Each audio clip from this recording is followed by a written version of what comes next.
If you never make an offer, you're never going to get a deal, That's right? right. So I counsel women all the time, how many offers are you making? We never know what they're going to take if we don't ask. They are doing one thing, we're doing another, and then when it meets, and then that's when it's beautiful. That's when the homeowner gets what they want, the wholesaler gets what they want, I get what I want, and it does work.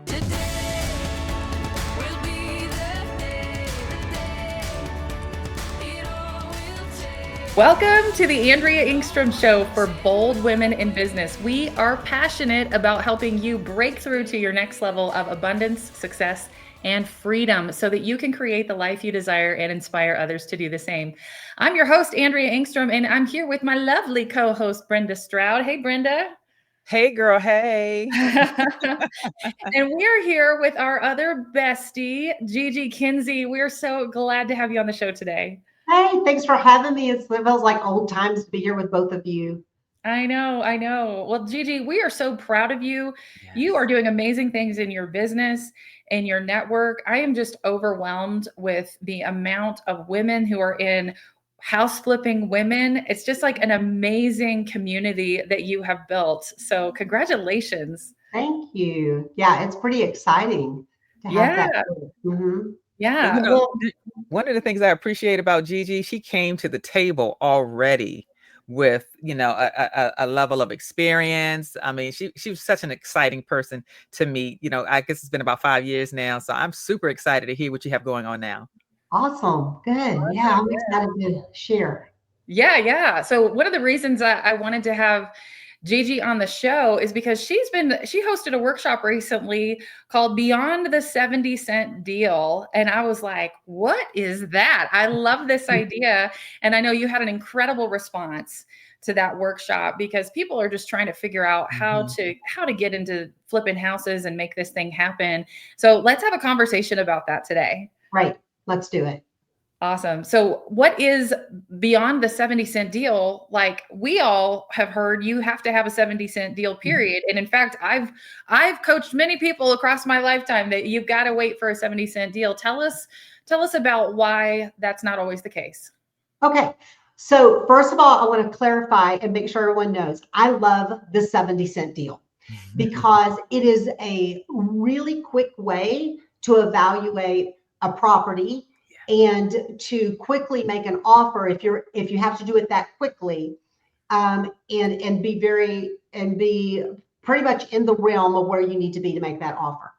However, in order to stay in real estate investing and have longevity and run our businesses, we have to do a little deeper analysis than just a 70-cent deal. And so there are times that we want to stick straight to a 70-cent deal. There are times that we are going to want to go even deeper discount than a 70-cent. And there are other times we can go, oh, I think I can fudge a little the other direction. Yeah. And it comes from deeper analysis and so many things to take into consideration when we're looking at a property. And that's what I want people to understand. There is more. I hear so many people who are new to real estate investing. Maybe they've been learning for a year or so, and they still haven't got a deal.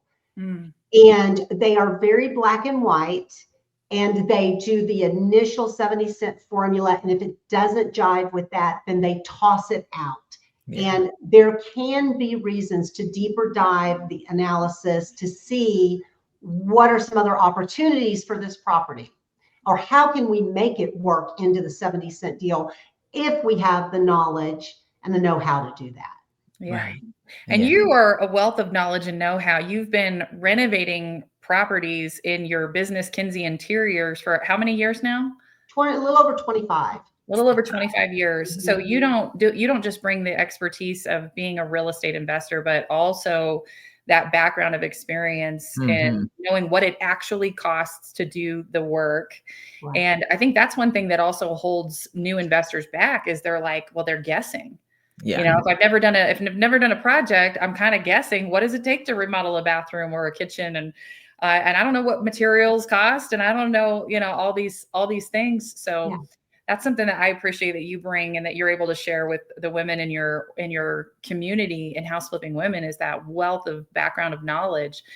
So talk to us about this idea of the deeper dive analysis. What are some factors that we should be digging into to analyze if something could be one of those that we could fudge a little bit? Okay. Yeah. So one of the very easiest things to look at is days on market. And I don't think enough people, when they're pulling comps, are looking at the days on market. So if you've got 3 comps, we always say try to get 3 good comps, and they're showing an average of 120 days on market. Yeah. That's a different deal than another one that we get 3 good comps and they're showing an average of 30 days on market. So I look at the days on market. The longer the average in that neighborhood, the tighter I'm going to be on my numbers. And the faster the days on market, the fewer days on market, I'll fudge the other direction and be like, I can pay a little more for this because I'm not going to have 6 months of carrying costs while I'm waiting, or 3 months of carrying costs, or 2 months. I really pay attention to days on market. Another thing I look for, does this property give me any opportunity to increase the ARV? Yeah. Meaning, can I, using the same roof line, create more living space?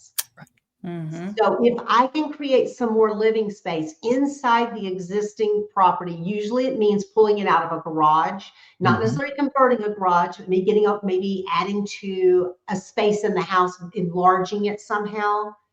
If a property is selling for $250 a square foot and I can add 50 square feet out of a garage into the living space, I just, for very little money, increase my ARV.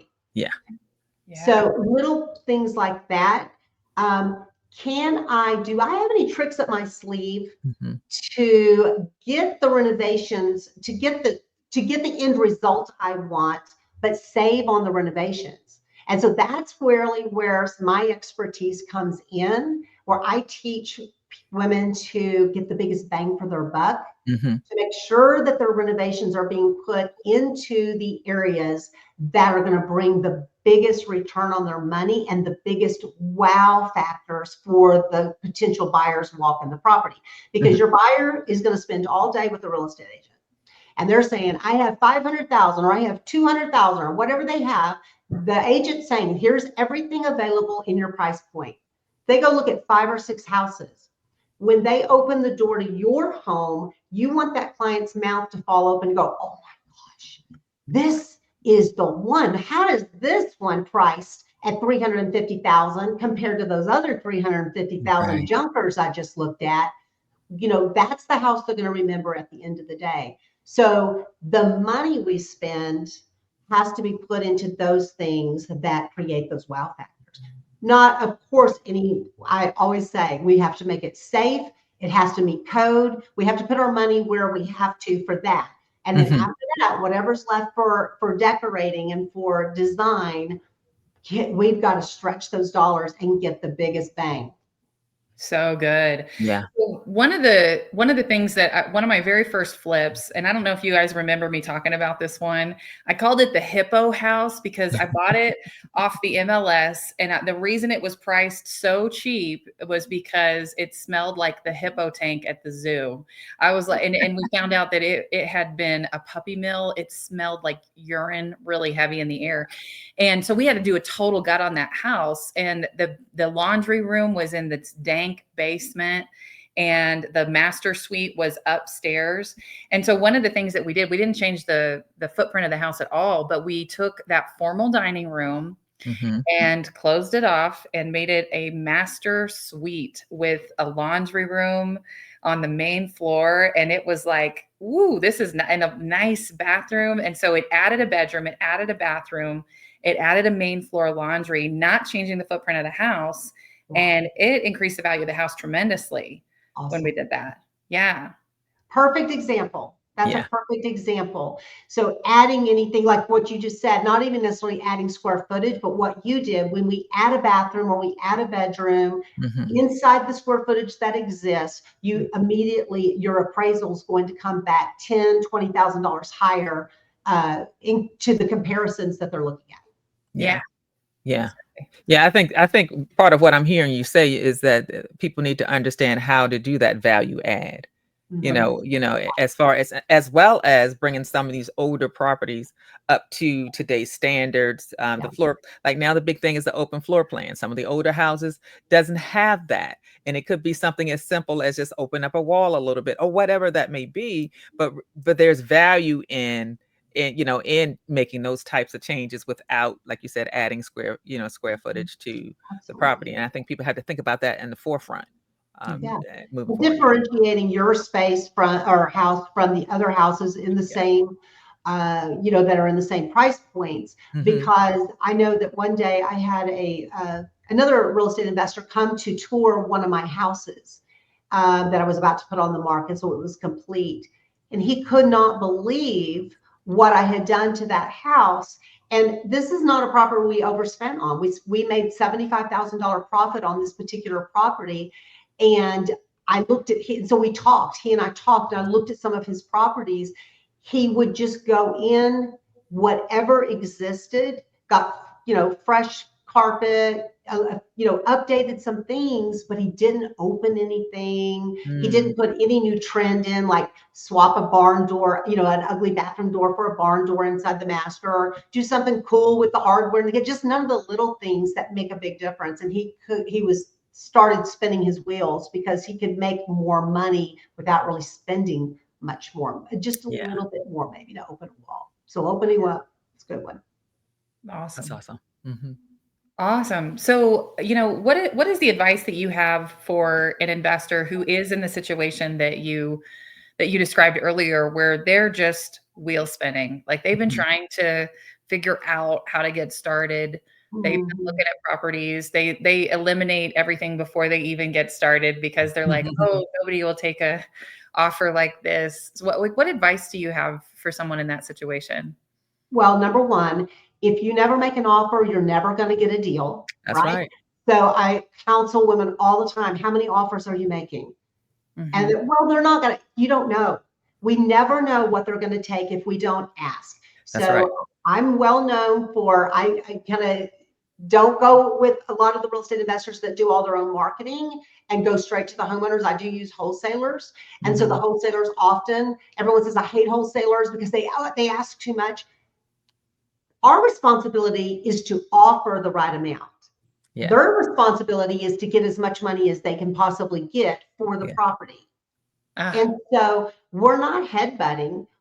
They are doing one thing, we're doing another. And then when it meets, and then that's when it's beautiful. That's when the homeowner gets what they want, the wholesaler gets what they want, I get what I want at the right price.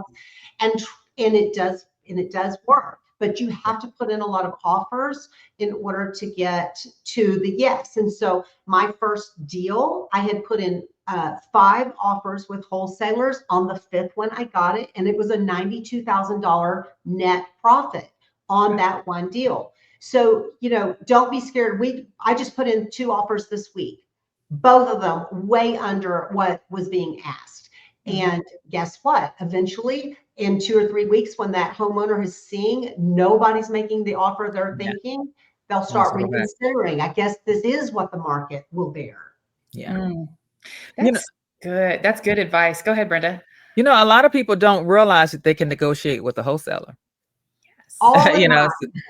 And I think the key is because how I find my deals is similar to what you do. I don't spend any money on marketing or a buying list. I also go straight to homeowners and the MLS. But I have an established relationship with wholesalers, and we negotiate. And sometimes they go from trying to make 30 or 40,000, and they take that 10, give you the property, and go on about the business. So definitely investing in that relationship. Do not be fearful of wholesalers. I think that's a great point, because they can help you to get where you're trying to go just by letting them do the legwork. Let them spend money on marketing and bring you the deal. Yeah. That's great. Yeah, and the relationship is very important. So I have developed relationships with wholesalers. I'm always looking for new wholesalers at the Yes. same time. And then the ones that I really enjoy working with, I do develop those relationships. They get to know me and they Yeah. start knowing what I want. They also know where I'm going to come in. Yeah. And so often they'll say the homeowner's not going to take that right now. 2 weeks later, I get a call. Yeah. And there's, are you still interested? Because once they see that nobody's buying, at that price. So a lot of good reasons to develop those relationships with wholesalers, even if you also like marketing and selling buying directly from homeowners. If you want to go that route, you still want both. And that brings me to another beyond the 70-cent deal little tip is that what I personally witnessed when I got into real estate investing with so many students being led to believe that they weren't a real investor unless they were marketing. You're not an investor unless you're doing the marketing. And from the get-go, I said, I want to be in the real estate investing business. I don't want to be in the marketing business. And so I immediately I marketed myself to wholesalers. And I got as many wholesalers talking to me as possible and teaching me so that very quickly in 1 month, I had my first deal purchased. I already mentioned that. But the other part of that is I got started. My profits started coming in. Yeah. By the second month, I had my second buy, which I made $75,000 on. And by the fourth month, I had my next one and my next one. Other women that were going, I've got to spend $500 a month marketing. That's all I can come up with. I'm going to spend $500 a month. And then out of those, they've got to get to their hot leads. Then they got to get to talking. They got to negotiate. They got to actually get a signed contract. And so 6 months later, 9 months later, 12 months later, I hear from those ladies who are like, I haven't got a deal yet. I almost had one and I haven't got one yet. Yeah. Also that they can buy at about maybe $10,000 less than I buy. So I can also afford to go a little higher than the 70-cent deal at times because I don't have thousands of dollars over the last 6 to 9 to 12 months invested in marketing just to get that one deal to save the $10,000 assignment fee. Yeah. So that does give you a little leeway. So that's another little tip and beyond the 70-cent deal. And then another one beyond the 70-cent deal is, and this is definitely not for everyone. When we hire a general contractor to run our jobs, to run our flips, we are typically paying an additional 20 to 30%, right? They've got to make a living. They make 20 to 30%. Some of them will only do 15%. They're probably not going to be very good project managers or do a very good job. So most of you look at, let's just say 20%. Immediately, that's 20% out of your profits and out of what you can offer. So if you are in a state that allows you to general contract your own property, you will automatically have a little 20% leeway that other investors might not have, which will also let you, when you get out your calculator and you don't just do the 70-cent formula, but you're filling in your closing cost and your carrying cost and finding all those things. And you say, I could still make $70,000 on this. It's not a 70-cent deal. It's a 75-cent deal, but I'm still making $50,000 because I'm not hiring a GC and I'm running that job myself. Or you've hired a project manager to help you do that. That gives you the opportunity to still make a deal and still keep profits rolling into your business. As opposed to going, but it doesn't work. It's not a 70-cent deal, so I can't do that. Then, you're leaving so many opportunities on the table. If you live in a state that does not allow you to GC your own, even if, your own LLC's properties, if they're one of those states, then that's not probably going to be an option unless you decide to go get your GC license. But there are so many states that do allow you to work on your own property. And by work on, I do not mean you use the tools. Y'all don't see me out there demoing my house. Although sometimes I think it would be a lot of fun, right? Getting my frustration out. But we project manage. We hire all the subs. And so we are just naturally going to come into the renovations lower than other people. Good point. I love it. And Gigi, is that something that you teach students to do? Because for some of us that didn't have any construction experience before we started, that sounds overwhelming. Yeah. So inside the mentorship, the REI Elite mentorship, I teach the step by step by step to project managing, to getting your scope of work written, to the actual detailed budget, to watch that budget as you go. So if you know if you're going over or under on any one thing, how you can catch it early and make sure your budget stays on track. And then how to work with either a general contractor or all of your subcontractors. Because I'm here to tell you, just because you hire a general contractor, you are still the boss. Yeah. Everything, the buck stops with you. And if that Yeah. GC is slipping in his project management, his timelines, or his quality, it's up to you to be able to say, I see this.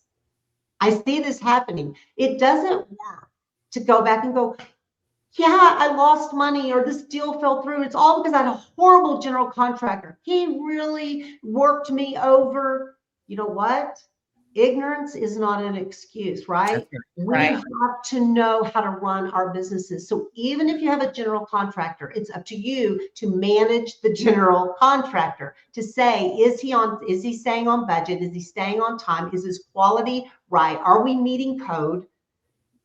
And if we just say, I learned to go get a GC and then go find the next deal and go on vacation, thinking this is somewhat passive, you're really in for a rude awakening, because we do have to manage our projects. And I know both of you know that firsthand experience. I know Brenda does. If you have to manage your GCs. Yeah. That's a good point. I think it's important that people realize that they still have to have their hand in the pot, as I like to say. You can't just turn it over and let it cook itself. You got to be there to oversee, these projects and be ready to pivot. I mean, I think that's the key. If you're going into a situation or a transaction and let's say the budget does go a little haywire, then you have to now come to the table with, okay, what's going to be plan B so that I can stop the bleeding and I can go in another direction and recover, if I can have some kind of recovery plan in place, and hopefully, help them to build some confidence that if something does happen, it's not the end of the road, but it requires them to kind of tap into that. Okay, I got plan B, C, and D in my backpack. You know what I mean? Straight from the mouth of the pivot queen. Everything there is about pivoting. That's right. And so I train people to try to have 3 exit strategies from the very beginning. You're going to choose one to be the main one, but present to your lender also what your 2 other exit strategies are. And when I say present that, I don't just mean if the flip doesn't work out, well, I'll just rent it. Actually say, this is what the rental market looks like in this neighborhood. This is what long-term rental would be on this property. So if I had to go to plan B and rent this is already researched. And I know it's not just a pipe dream that I will turn it over. Have your pivots or your exit strategies figured out at the very beginning. Talk about sleeping better at night. If you've already researched that, it will give you a lot of peace. It'll also give your lenders confidence in you. And because of the necessary possibly having to pivot, one of the things I do have people, I want them to look at besides days on market is look and see if things are appreciating in that particular area. Are we in an area that is appreciating? Are we on is it staying steady this year or through the last 3 years, or have we been on a decline? Because when we are working in an area, and let's say things are not appreciating right now, there are certain pockets in the United States right now that are not appreciating. They're staying stagnant probably from last year to this year. So we're not banking on this being worth more money 6 months from when we start the flip or when we start the renovations on a buy and hold. So when we're in a market that's not appreciating, I'll say, okay, right this minute, what is the ARV? And then I'm going to deduct for my underwriting, maybe 5 to 10% off that ARV for the, just in case. so that my underwriting, meaning how I analyze this deal and what's it going to take to make a profit on it, is based on if the ARV actually dropped in the next 6 to 9 months when it actually hits the market or hits the DSCR refi when they're appraising it. So knowing your market, are we in an appreciating market? Are we stagnant, or are we dropping? Very, very important to know, so you know how to, again, beyond the 70-cent deal, do I offer less than 70 cents because we are in a declining market? So lots of deeper dive analytics that are super simple to do when you have a calculator that just lays it all out for you, and when you know check marks. Did I check days on market? Did I check the appreciation? How do we check that appreciation? We go to a heat map, right? One software is PropStream that has heat maps that will tell you over this last year, the last 5 years, 3 years, what is appreciation like in certain areas. Yeah, that's good. That's good. Yeah, I think what you've described is such an important reason to have a mentor when you're getting into something new that's unfamiliar, because most of us didn't know all of those things when we got started, and so we learn better, and so we do better, and then we get to also help other ladies to do better. I feel like you were just sharing a list of mistakes Andrea's made in real estate. And Brenda. I learned a lot of this stuff just from the doing and learning. Well, this isn't going well on the refi or whatever it may be. So a lot of the things came from that. Yeah. And that's how I started leaning into the pivot. A lot of the property, and as you guys know, I invest in underserved communities, which has another layer of risk that the other markets may not have. So a lot of the properties that I had intentionally bought to flip, I had to pivot on, because in an underserved community, it takes you longer to sell. And I am an impatient person. If I don't see movement after 30 to 45 days, I'm going to something I'm going to put that house to work. Y'all know my motto. Everything, if I got to work, everything I own got to work.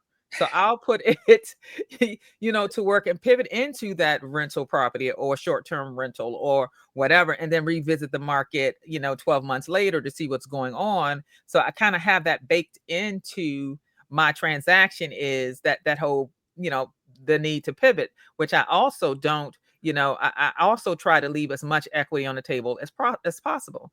I tend to run, if I'm doing a flip, I will, get it on the market, prepare to get it on the market. But in the background, I may also contact a DSCR loan company and get them right to the point, get them to, the approval and what their numbers are, get them right to the point before I say yes. So that if I have to pivot, I already have a DSCR, company lined up and know what those numbers kind of look like. So and it is trial and error. I had to learn, just like the rest of you guys. And does it come at a cost? Yes, it does. But it's an experience that was worth the cost for me to benefit from it down the road. Right. So everything that you're saying is I experience, and I absolutely agree. And if these ladies can have this information at this point of going into the business, which we didn't have when we first jumped out here, I mean, it's just going to make it so much better, and they'll probably save money. Not just save money, but actually have the opportunity to actually increase the profits, not just by saving on one end, but by getting more, on the other end. And that's the thing. We all three started at exactly the same time, basically. And there was a lot of unknowns. And it was a different market that we were working in. And one of the beautiful things about longevity in any business is going through different markets. So we learn how to work in a seller's market. We learn how to work in a buyer's market. We learn how to deal with, the economy's shifts, which we've been experiencing crazy shifts since COVID. It's been all over the place. And learning how to do the analysis of where we're at right now.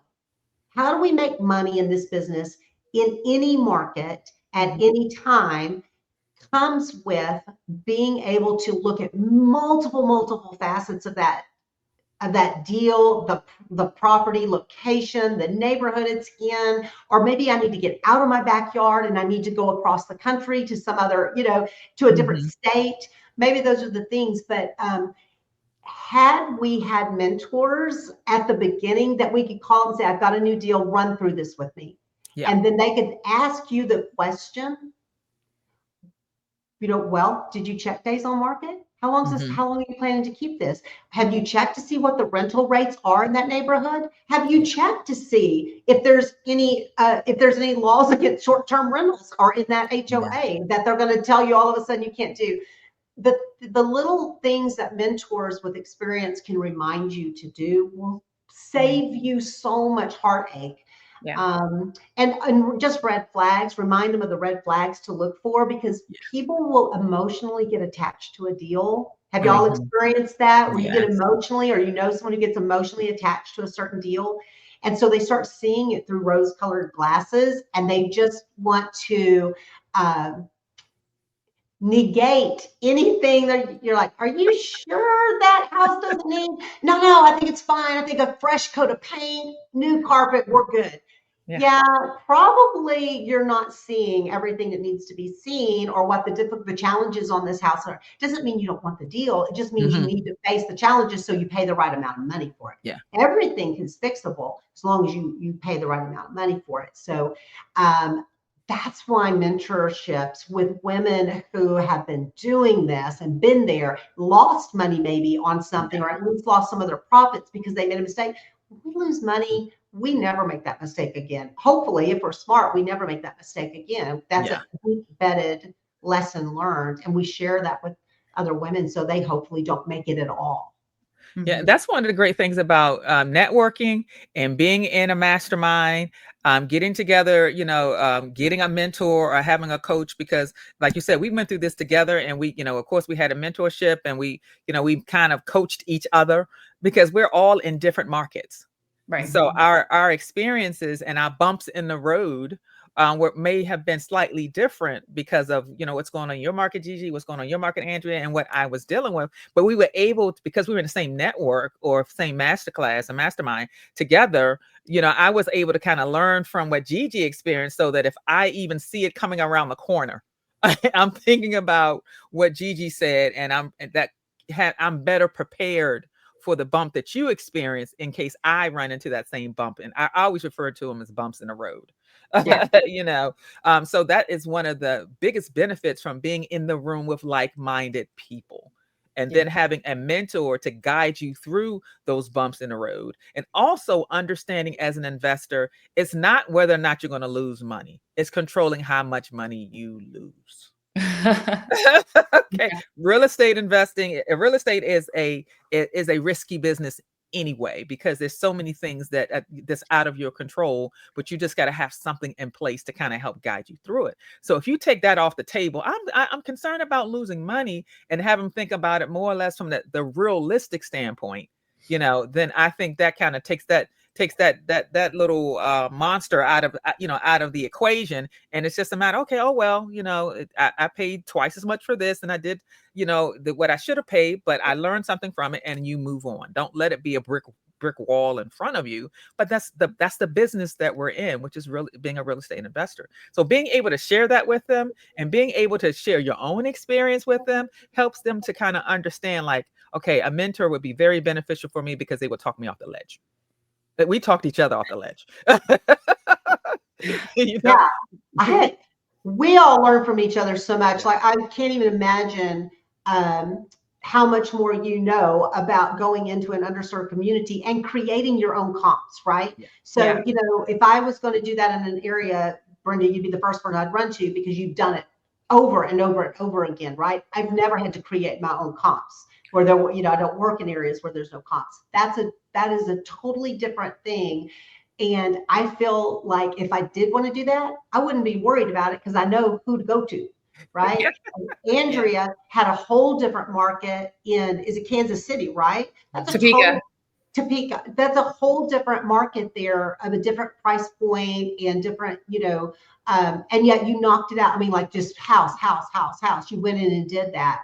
So we all kind of have our little areas of expertise, and being in that mastermind together has been invaluable. And it's just been invaluable Yeah, for me for the last 5 years. Yeah, that's definitely something that I felt.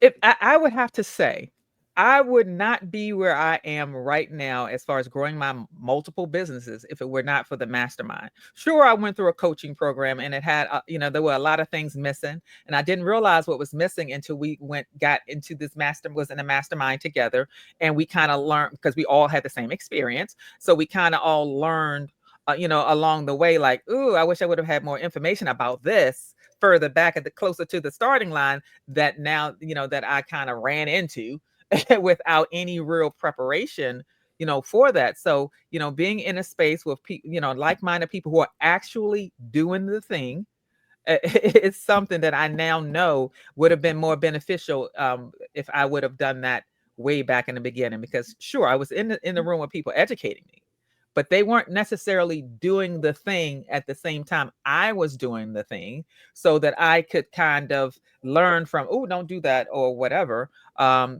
If that makes sense. It's definitely, the people that are listening to us now are so fortunate to have an Andrea or a Gigi to turn to kind of help them get to a place that we kind of had to figure out as we went, if that makes sense. Mm-hmm. Yeah. And for our listeners who don't know how Gigi and Brenda and I met, we were in a mentorship together, and it ended, and we were like, now what? And I looked around and I said, who is taking bold action and encouraging others to take bold action? And I called up a few ladies, and it was Brenda and it was Gigi and it was a handful of others. And I was like, I need you to keep meeting with me because I don't want to do this thing by myself. Yes. I want a group of women that is encouraging each other, that we can call if we get stuck. And we started getting together every single week. And then we started taking trips together, and we'd go on retreats, and I took everybody through some goal setting and like mindset work, and the amazing women that came together in that group did incredible things. And I think we had 8 millionaires pop up in that group within a couple of years, just from what they were doing in real estate, which is what we were all focused on at that time. And then like just amazing things happening. And then to see so many of you now becoming the mentors and becoming ones who help other people. And I think that's a responsibility that we have when we figure stuff out and we become successful. It's a responsibility to reach back and say, hey, girls, come on. Like you can do it too. That's right. And to this day, I mean, I still, like, if I run into something, I'm like, let me call Gigi. Let me call Andrea. And I'm still bouncing things off of my sisters here because they I probably recall that Gigi experienced something like this. So she has some knowledge in this area. And so that never ends. So you got to have a place to go when you're looking for wise counsel. That's what I call it. In real estate. So these girls, and as a result of being in this mastermind with these ladies, they have become a large, I've created a lot of wise counsels again that I could go to depending on what I'm dealing with. And even if it's just, hey girl, I need encouragement. Or whatever. So it's not just, how do I grow my business? But sometimes it's, okay, how do I keep peace of mind while I, make it through the day? So that is necessary. So there's a lot of great information that's come from both of you young ladies. And I just hope that, the ladies that are listening can create that atmosphere for themselves, create those relationships for themselves, or turn to, Andrea or Gigi or whoever else is out there that's doing the thing. So you can create that safe space that we're fortunate enough to have, ourselves. Yeah. And Gigi, I'm so excited about what you've just launched. Would you share with everybody a little bit about how, if they're looking for their network, their people, their group of women to link arms with and do this thing, tell us about what you've recently offered. Okay. So I'm super excited about this. So it's been a long time coming. So first of all, I have a Facebook group that is free, and it's called House Flipping Women. It is a private group, so what you share in there is private. However, there are almost 12,000 women in there, and they are all interested in real estate investing. Some are very, very experienced. Some are brand new, just trying to figure this thing out. But we have a lot of women in this network. We have private money lenders. We have wholesalers. We have flippers. We have short-term rental people. So there's lots of wealth of education and knowledge and experience. You get on there and ask anything, and you're going to get answered. And that I will always maintain that free network of women. I love that. But to really deep dive and to make a business out of real estate investing, especially with flipping and renovating buy and holds, when it comes to that, there is so much more to it than just jumping on a network and asking a quick question. Yeah. And so I created the Renovate Her is my main business for education, Renovate Her Business Network. And inside of that, I've created the REI Elite Mentorship. So Real Estate Investing Elite, meaning that this is for women who want to understand, really deeply understand what they're investing in, how to invest in it, how to manage it, and be able to scale that business. So it works. If you want to flip one house a year and just make that extra $50,000, that's what works for you and your family. This program will work for that. But if you want to say, I want to be able to flip at least 6 houses a year and maybe renovate a couple of buy and holds every year as well, and I got to figure out how do I do that many projects and not collapse under the weight of that, then this is the program also for you, because we teach you how to scale this and run it like a business. I mean, my Kinsey Interiors and Remodel, we do minimum, usually 10 projects going at one time. We've gone up to 16 projects at a time, sometimes down to 6 or 7. So years ago, I had to learn, how do we manage multiple projects happening at once? So I just bled that right over to flipping. And so I can teach a person to do that, because now we're talking about real business. Real money, real impact, a business we can hand down, we can sell. The income that we make right now in flipping is our current income, but we can also start building that wealth for the future by renovating homes that we put into our rental portfolio. And there's a way to do all of this in a way that you can still love life, right? That you're not just buried and burdened with all of the stress. And some people do one flip and they feel like it was so stressful that they just can't even imagine doing another one. And it's not the flip. It's doing it without the steps, without anyone over you to call and just say, this just came up. What do I say? Because if you've never done it before, you don't know what to say. You don't even know if the contractor's lying to you. If he says it's a problem, is it a problem? Or is he just trying to get more money out of me? Right. So the biggest thing I think that sets REI Elite Mentorship apart and house flipping women in general is my love of one-on-one mentoring. And I love when my students DM me a quick question or email me or ask me a question in the Facebook group. If they DM me and say, I actually have to have this answered today, because my GC said, there's a problem if we don't answer today. And I'll pick up the phone at my first next available and have a 10-minute conversation and answer the question, and we can move on, and they can move on. So I think the hand holding that I give is the big difference in my program. And the other coaches, I mean, my gosh, it's not just the Gigi show. We got Dawn Simmons, who y'all know so well. Yeah. Teaching wholesaling and novations. She's amazing, and she loves the women just as much as I do. Has such a heart for that. We have a new finance coach who's starting here in a couple of weeks, Carrie Matuga, who's going to help women understand multiple ways to fund their projects and how to pivot when needed. So the program is really focused again on flipping, renovating, buy and holds, and wholesaling. Those are our 3 deep dives. We don't get out into other things, multifamily or commercial or a lot of other things that are cool and really neat real estate investing, but I want people to become expert in something before they add on. So that's my thing. You're going to make the most money if you're an expert. So trying to do 5 different things in your first year or 2 of being in real estate investing, you're never going to make the profits the person who focuses in will make. It's just a fact.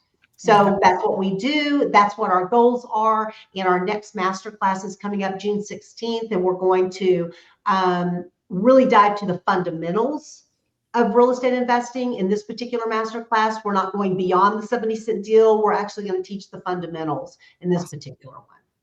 Wow, that's exciting. I love it. And I love so much that you are being so generous and giving people one-on-one access to you when they're in your mentorship. That's exceptional. And that's invaluable, because I know when I was doing it, I would call you, I would call Brent. I wanted to call someone, I wanted to talk to someone who was doing the thing. And that was really scary to not know who to, if you don't know who to call when you're in that situation, it can cost you thousands and thousands of dollars. But if you just have an expert that you can call that can just talk you through it, it can save you so much money and heartache and time on a project. So that's incredible, Gigi. But let's just say, you do the exact same thing, because my husband and I called Andrea last weekend to clarify a question we had about something she has a lot of knowledge about that we didn't know about.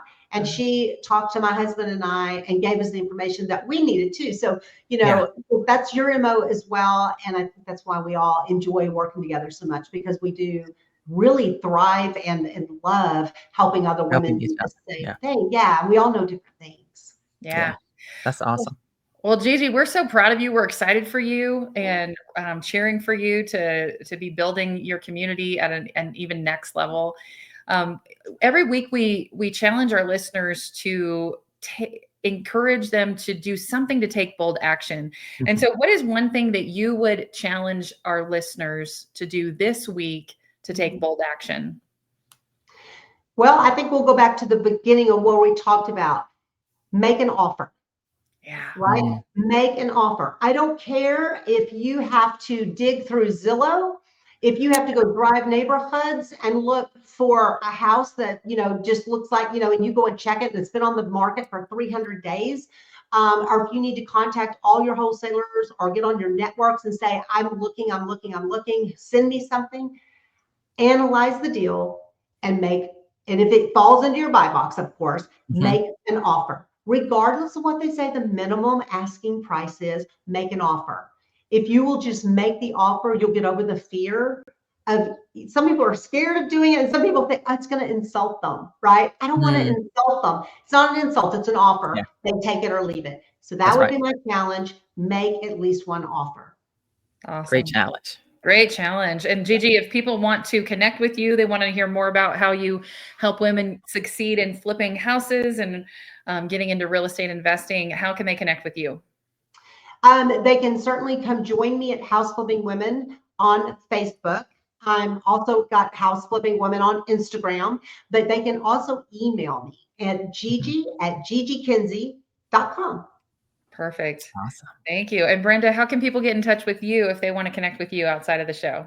They can connect with me on my website, brendastroud.com. They can also connect with me on Facebook and Instagram. My name, Brenda Stroud.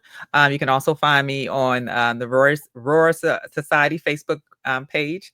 And that's the couple of ways you can reach me. All right. Awesome. And if you are a woman entrepreneur and you want to know how to monetize your expertise and amplify your influence, then I want to invite you to join me in my next workshop. You can register for it at andreaengstrom.com. It's called 100K in 90 days. And it's how to launch your own coaching program. Or you can join me in my Facebook group, Bold Women in Business Sisterhood. Well, thank you again to my lovely co-host, Brenda Stroud. Thank you for having me. And I am so excited that we had Gigi here today. I love Gigi. Yes. Thank you, Gigi, so much for what you shared. This is gold. Yes. Well, I am thrilled to be here. Y'all's podcast has been amazing. I love you two together. So thanks for having me on. It felt like old times. Yeah. Yeah.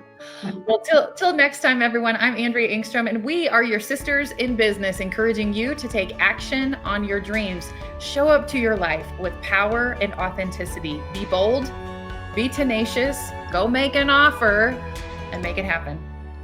Bye. Bye-bye.